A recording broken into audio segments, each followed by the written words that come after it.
सभी साथियों को क्रांतिकारी जय भीम, जय भारत, जय संविधान, जय मान्यवर साहब कांसीराम। साथियों, उत्तर प्रदेश के अंदर 9 विधानसभा सीटों पर उपचुनाव होने जा रहे हैं, जिसकी वोटिंग की अगर हम बात करें तो 13 नवंबर को यहां पर 9 विधानसभा सीटों पर वोटिंग होगी। और अब की बार उत्तर प्रदेश के अंदर जो उपचुनाव होने जा रहे हैं, बाय चुनाव जो होने जा रहे हैं, उसके अंदर बहुजन समाज पार्टी भी चुनाव फाइट कर रही है। उत्तर प्रदेश के अंदर बहुजन समाज पार्टी उपचुनाव जो फाइट कर रही है वो अकेले फाइट कर रही है, किसी भी पार्टी के साथ उनका गठबंधन नहीं है। हरियाणा के अंदर विधानसभा के जब चुनाव हुए और साथ में पंजाब के अंदर जब विधानसभा के चुनाव हुए, उन रिजल्टों को देखते हुए बहुजन समाज पार्टी ने ये ऐलान किया कि आगे से भविष्य के अंदर वो किसी भी क्षेत्रीय दल के साथ गठबंधन नहीं करेंगे। Bahujan Samaj party by election उपचुनाव जो होते हैं वो अक्सर अवॉइड करती है, वो उन चुनाव को नहीं फाइट करते हैं। लेकिन अब की बार बहुजन समाज पार्टी चुनाव फाइट करने जा रही है। उपचुनाव जो उत्तर प्रदेश के अंदर 9 विधानसभा सीटों पर होने जा रहे हैं, यहां पर बसपा पार्टी अकेले चुनाव लड़ रही है। गठबंधन के लिए बहन कुमारी मायावती जी ने पहले ही नकार दिया है कि वो किसी भी क्षेत्रीय दल के साथ गठबंधन नहीं करेंगे। लेकिन आप सभी को बता दें कि यहां पर बहुजन समाज पार्टी की तरफ से जो प्रत्याशी अलग अलग विधानसभा क्षेत्रों से जो उतारे गए हैं, जो मंझुआ विधानसभा सीट है, यहां से दीपू तिवारी जी को बसपा पार्टी से प्रत्याशी बनाया गया है। कुंदरकी विधानसभा सीट से रफ्त उल्ला उर्फ नेता छिद्दा जी को यहां प्रत्याशी बनाया गया है। फूलपुर की जो विधानसभा सीट है, यहां से जितेंद्र कुमार ठाकुर जी हैं जो चुनाव लड़ रहे हैं। सिसा महू की विधानसभा सीट से वीरेंद्र शुक्ला जी, कटहरी विधानसभा सीट से अमित जी को प्रत्याशी बनाया गया है। मीरापुर विधानसभा सीट से शाहनजर, गाजियाबाद सदर से पीएन गर्ग को प्रत्याशी बनाया गया है। और करहल जो विधानसभा सीट है, यहां से अविनेश कुमार साके को मैदान के अंदर उतारा गया है। ये वो प्रत्याशी हैं जो बहुजन समाज पार्टी की तरफ से जो विधानसभा क्षेत्र है यहां से उतारे गए हैं। इसी पर अगर हम जिक्र करें आगे तो अलग अलग जो राज्य हैं जहां पर विधानसभा सीटों के उपचुनाव होने जा रहे हैं, इधर झारखंड और महाराष्ट्र के अंदर विधानसभा के चुनाव है। और उत्तर प्रदेश की इन 10 विधानसभा सीटों पर जो चुनाव होने जा रहे थे, एक विधानसभा सीट ऐसी है जहां पर कोर्ट के अंदर केस लंबित होने के कारण उस सीट पर चुनाव नहीं हो रही है। लेकिन 9 विधानसभा सीटों पर बसपा पार्टी की तरफ से जो प्रत्याशी हैं वो उतार दिए गए हैं और 13 नवंबर को यहां पर वोटिंग होगी। Bahujan Samaj party by election fight नहीं करती है, लेकिन अब की बार वो फाइट कर रहे हैं। साथियों, बसपा पार्टी का अगर हम रिजल्ट देखें हरियाणा के विधानसभा चुनाव का या पंजाब के अंदर या तमाम वो राज्य जहां जहां पर बसपा पार्टी ने हाल ही के अंदर चुनाव फाइट किए, तो वहां पर रिजल्ट बसपा पार्टी के फेवर में नहीं मिले। इसके बहुत से कारण देखे जा सकते हैं। उन कारणों पर चर्चा करने से पहले आज बहन कुमारी मायावती जी ने लाइव आकर जो स्टेटमेंट दी है और इन इलेक्शन को लेकर, उपचुनाव को लेकर बहन जी ने क्या संदेश देने का काम किया है, सबसे पहले हम उस पर चर्चा करते हैं। उत्तर प्रदेश की इन 9 विधानसभा सीटों पर बहन कुमारी मायावती जी ने आज स्टेटमेंट दी है कि जिस तरीके से बसपा पार्टी जो चुनाव लड़ने जा रही है, इन 9 विधानसभा सीटों पर जो प्रत्याशी उतारे गए हैं वो मजबूत प्रत्याशी हैं। बसपा पार्टी के कार्यकाल पर भी बहन कुमारी मायावती जी ने चर्चा की और साथ में उन्होंने जो अदर पार्टियां हैं, राजनीतिक जो दल हैं, उन पर कटाक्ष करते हुए, उन पर प्रहार करते हुए कहा कि जो बीजेपी पार्टी है या सपा पार्टी है, जो गठबंधन है, वो जिस तरीके से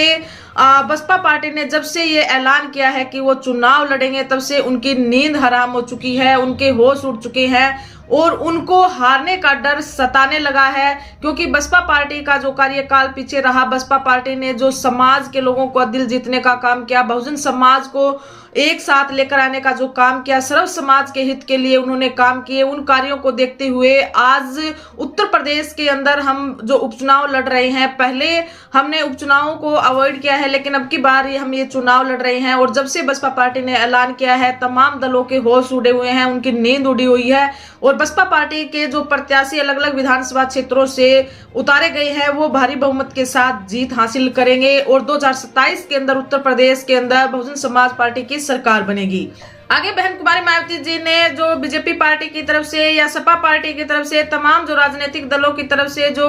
वो नारे दे रहे हैं, जिन पोस्टरों के माध्यम से वो जनता को बरगलाने का जो काम कर रहे हैं, उन पर कटाक्ष करते हुए कहा कि बीजेपी पार्टी की तरफ से जो नारा दिया गया, बटेंगे कटेंगे, इस तरीके के नारों को वो जनता के बीच में गुमराह करने के लिए लेकर आ रहे हैं और इनका जो पोस्टरों के माध्यम से प्रचार प्रसार जिस तरीके से किया जा रहा है वो जनता के माइंड को डाइवर्ट करने के लिए किया जा रहा है। इधर सपा पार्टी की तरफ से जुड़ेंगे तो जीतेंगे जैसे ये नारे खोखले दिखाई देते हैं धरातल लेवल पर। बसपा पार्टी का जो नारा है वो सर्व समाज के लिए है, बीएसपी से जुड़ेंगे तो सुरक्षित रहेंगे और आगे बढ़ेंगे। बसपा इस नारे के साथ चुनावी मैदान के अंदर है और आप देखेंगे कि बसपा का जो कार्यकाल रहा उसमें बहुजन समाज, माइनॉरिटी, दलित, शोषित, वंचित, पिछड़े समाज के हक अधिकारों के लिए जिस तरीके से बसपा पार्टी ने लड़ा और पूंजीपति और धन्ना सेठों और जो लोग दबंग जाति की मानसिकता के जो लोग थे उन पर उन्होंने लगाम कसने का काम किया। आप देखेंगे कि बसपा का जो कार्यकाल रहा तो उसमें जो शोषण जाति आधार पर होता था, धर्म के आधार पर होता था, उसमें जो गिरावट आई और प्रेजेंट के अंदर जो आए दिन अत्याचार हुए हैं समाज के ऊपर, कहीं जाति के नाम पर, कहीं धर्म के नाम पर, जिस तरीके से एट्रोसिटी बढ़ रही है, अत्याचार बढ़ रहे हैं, बसपा के कार्यकाल में आप सभी को ये देखने को नहीं मिलेगा। बसपा पार्टी ने रोजगार को लेकर, स्वास्थ्य को लेकर, शिक्षा के मुद्दे को लेकर और शोषण उत्पीड़न जैसे मामलों पर गंभीरता से लगाम लगाने का काम किया, शिक्षा का प्रचार प्रसार किया और सभी वर्गों के सम्मान हित के लिए बसपा पार्टी का जो कार्यकाल रहा वो याद रहेगा, याद किया जाएगा। और साथ में अभी 2027 के अंदर जब उत्तर प्रदेश के अंदर जो चुनाव होंगे उसके अंदर लोगों जो के कार्यकाल से जो प्रभावित है उसको पहचानने का काम वहां की जनता ने किया है और उनको जवाब देने का जो काम करेगी। अभी 9 विधानसभा सीटों के जो चुनाव होंगे और जिस दिन रिजल्ट घोषित होंगे उस दिन इनके मुंह पर जो करारा तमाचा लगेगा वही 2027 के अंदर बसपा पार्टी बहुमत के साथ जब सरकार बनाएगी। तो साथ में बहुजन समाज पार्टी की तरफ से बहन कुमारी मायावती जी ने ये भी कहा कि बसपा पार्टी का जो शासनकाल रहा वो जो अनदर पार्टियों का जो शासनकाल रहा उनसे कई गुना ज्यादा बेहतर रहा। सर्व समाज के लिए बहुजन समाज पार्टी ने काम किया, उनके हितों के लिए काम किया, उनके हक अधिकारों के लिए काम किया, मान्यवर साहब की जो विचारधारा थी उस पर चलकर काम किया। अभी आप सभी को बता दें कि बसपा पार्टी की तरफ से ये बहन कुमारी मायावती जी की स्टेटमेंट थी। साथ में बहन कुमारी मायावती जी द्वारा उत्तर प्रदेश की शिक्षा प्रणाली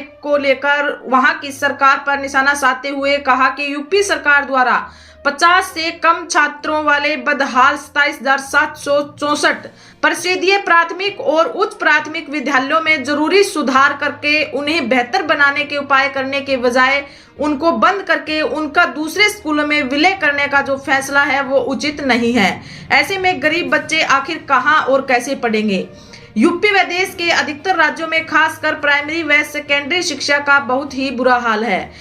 जिस कारण गरीब परिवार के करोड़ों बच्चे अच्छी शिक्षा तो दूर सही शिक्षा से भी लगातार वंचित है। उड़ीसा सरकार द्वारा कम छात्रों वाले स्कूलों को बंद करने का फैसला भी अनुचित है। सरकार की इस प्रकार की गरीबी व जन विरोधी नीतियों का परिणाम है कि लोग प्राइवेट स्कूलों में अपने बच्चों को पढ़ाने को मजबूर हो रहे हैं, जैसा कि सर्वे से स्पष्ट है। किंतु सरकार द्वारा शिक्षा पर समुचित धन व ध्यान देकर इनमें जरूरी सुधार करने के बजाय इनको बंद करवाना ठीक नहीं है। इस तरह की जो स्कूली व्यवस्था है और जो स्कूलों को मर्ज किया जा रहा है उन पर तमाम तरीके के सवाल बहन कुमारी मायावती जी द्वारा उठाए गए। तमाम जो राज्यों के अंदर जो मर्ज किए जा रहे हैं स्कूलों को और जो शिक्षा को प्राइवेट किया जा रहा है उस पर कटाक्ष करते हुए बहन कुमारी मायावती जी ने अपनी प्रतिक्रिया दी। साथ ही आप सभी को बता दें कि उत्तर प्रदेश के अंदर बहुजन समाज पार्टी के साथ साथ आजाद समाज पार्टी भी चुनाव लड़ रही है। आजाद समाज पार्टी 9 विधानसभा सीटों पर अपने प्रत्याशियों को उतार दिया गया है। इन तमाम जो दोनों पार्टियां अलग अलग जो चुनाव लड़ रही है इस पर लोगों की जो प्रतिक्रिया निकल कर आ रही है वो कहीं ना कहीं इन दोनों पार्टियों से खफा होते हुए नजर दिखाई दे रहे हैं। आप सभी को बता दें कि बहुजन समाज को एक साथ इकट्ठा करने में भी लोग जो क्षेत्रीय दल है या फिर जो मेन भूमिका स्वामी प्रसाद मौर्य की जो नजर आ रही है वो तमाम राजनीतिक दलों को, संगठनों को एक साथ लेकर आने के लिए काम कर रहे हैं। लेकिन हमारी जो नेशनल पार्टियां हैं जिन्हें नेशनल रूप से जाना जाता है उसमें बहुजन समाज पार्टी और उसके बाद चंद्रशेखर आजाद जी को जिस तरीके से पूरे भारत के अंदर जो उनका अच्छा खासा नाम है और अभी आजाद समाज पार्टी के बैनर के नीचे वो काम कर रहे हैं। आजाद समाज पार्टी के प्रत्याशी जो उत्तर प्रदेश के अंदर उतारे गए हैं, इसको लेकर भी बहुजन समाज के लोगों की जो प्रतिक्रिया है वो चाह रहे हैं कि दोनों पार्टियां एक साथ मिलकर चुनाव लड़े और जो वहां के क्षेत्रीय दल हैं वो भी एक साथ आकर जो बहुजन समाज, मुस्लिम माइनॉरिटी समाज के नाम पर जो क्षेत्रीय दल बने हैं, जो बहुजन मिशन मूवमेंट को आगे बढ़ाने की जो बात करते हैं, बहुजन के हितों की बात करते हैं, उन तमाम संगठनों को अलग अलग बंटने की बजाय एक साथ एक मंच पर आकर चुनाव फाइट करना चाहिए और बहुजन समाज का नेतृत्व करना चाहिए। अगर ये सभी दल एक दूसरे से बटे रहेंगे, आजाद समाज पार्टी अकेले चुनाव लड़ेगी, बहुजन समाज पार्टी अकेले चुनाव लड़ेगी और वो तमाम सामाजिक मूवमेंट पर काम करने वाली राजनीतिक पार्टियां जैसे कि स्वामी प्रसाद मौर्य की जो पार्टी है वो भी चुनाव लड़ते हैं उत्तर प्रदेश के अंदर, काफी सक्रिय है। अगर ये अलग अलग ऐसे ही बटे रहे तो बहुजन समाज का शोषण होगा, बहुजन समाज का उत्पीड़न होगा, उनके हक अधिकारों की आवाज उठाने वाले कोई नहीं बचेंगे। ऐसे में बहुजन समाज को एक साथ रखने के लिए और मिशन मूवमेंट को आगे बढ़ाने के लिए, मान्यवर साहब कांसीराम की विचारधारा को आगे बढ़ाने के लिए बहुजन समाज पार्टी को और तमाम जो क्षेत्रीय दल हैं, तमाम जो सामाजिक संगठनों के लोग हैं, उनको एक साथ एक मंच पर आकर राजनीति करनी चाहिए और बहुजन समाज का नेतृत्व करना चाहिए। वरना अगर आप ऐसे ही बटे रहेंगे, आप ऐसे ही अलग अलग चुनाव फाइट करते रहेंगे तो इसका जो बेनिफिट है वो अदर पार्टियां उठाने का काम करेंगी। साथियों, एक विचारधारा पर रहकर आप काम करें, एक विचारधारा के साथ आकर काम करें। ये तमाम बातें अलग अलग संगठनों की तरफ से और अलग अलग राजनीतिक दलों से जो भारतीय बहुजन अलायंस बनाया गया है वहां के पदाधिकारियों द्वारा इस बात का समर्थन करते हुए कि तमाम सामाजिक संगठन और तमाम राजनीतिक दल एक साथ एक मंच पर आकर काम करें।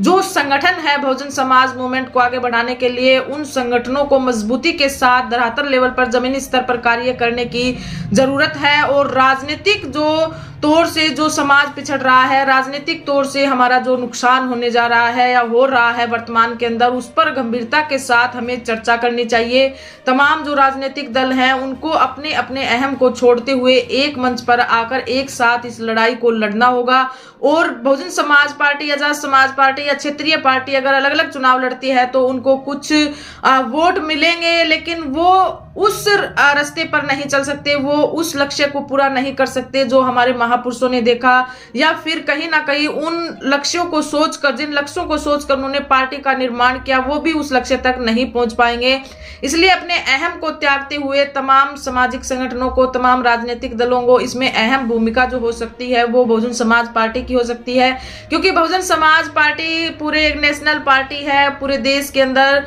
जो पार्टी है तीसरे नंबर की, वो बहुजन समाज पार्टी दिखाई देती है। उत्तर प्रदेश के अंदर 4 बार जो कार्यकाल रहा, अच्छी उनके पास विचारधारा है, मान्यवर साहब कांसीराम जी की विचारधारा है। अब बात है सिर्फ और सिर्फ संगठन की, सभी को एक साथ लेकर चलने की। जो तमाम क्षेत्रीय दल हैं, तमाम जो संगठन है, उसमें जो अहम भूमिका साबित हो सकती है वो बहुजन समाज पार्टी की साबित हो सकती है, क्योंकि लोग चाहते हैं, बहुजन समाज के लोग चाहते हैं कि बहुजन समाज का नेतृत्व कोई करे तो वो बहुजन समाज पार्टी करे। बहुजन समाज पार्टी बहुजन समाज के मुद्दों पर निडरता के साथ आवाज उठाने का काम करे, उनके हक अधिकारों के लिए बोले, समाज को एक साथ एकजुट करने में वो उनका नेतृत्व करें। और जो मिशन मूवमेंट की बात है, मान्यवर साहब कांसीराम जी की जो विचारधारा है उसको आगे बढ़ाने का काम बहुजन समाज पार्टी करे। लोगों की ये इच्छा है, लोगों की ये डिमांड है और बहुजन समाज के लोग आज भी बहुजन समाज पार्टी के साथ लगने को तैयार है। वो केवल इसी बात पर जो खफा दिखाई देते हैं कि बहुजन समाज के जो लोग हैं वो एक दूसरे से बटे हुए हैं। जो राजनीतिक पार्टियां हैं, तमाम तरीके की पार्टियां बनाकर बहुजन समाज के लोगों के सामने एक चिंता का विषय खड़ा कर देते हैं कि वो किस पार्टी का चुनाव करे, किनके पीछे जाए। लेकिन अगर एक मंच पर एक साथ, एक साझी लड़ाई के साथ अगर बहुजन समाज की जो राजनीतिक दल है वो एक साथ आकर चुनाव फाइट करेंगे तो बहुजन समाज पूरा उनके साथ लगने को तैयार है। बहुजन समाज के साथ साथ माइनॉरिटी, मुस्लिम समाज, पिछड़ा समाज, तमाम वो समाज जो आज भी कहीं ना कहीं जो मुख्य धारा है उसमें आने से वंचित है, वो पूरा समाज बहुजन समाज पार्टी के साथ लगने के लिए तैयार है। और ये आस देख रहा है, ये उम्मीद देख रहा है कि जो भारतीय बहुजन अलायंस जो बनाया गया है उसके साथ आकर बहन कुमारी मायावती जी और बसपा पार्टी उसका नेतृत्व करेगी और जो मिशन मूवमेंट है उसको मजबूती प्रदान करने का काम करेंगी। इसी के साथ बहुजन समाज से जुड़ी हुई तमाम खबर देखने के लिए आप हमसे जुड़े रहें। वीडियो को ज्यादा से ज्यादा शेयर कीजिए और चैनल को सब्सक्राइब कीजिए। धन्यवाद।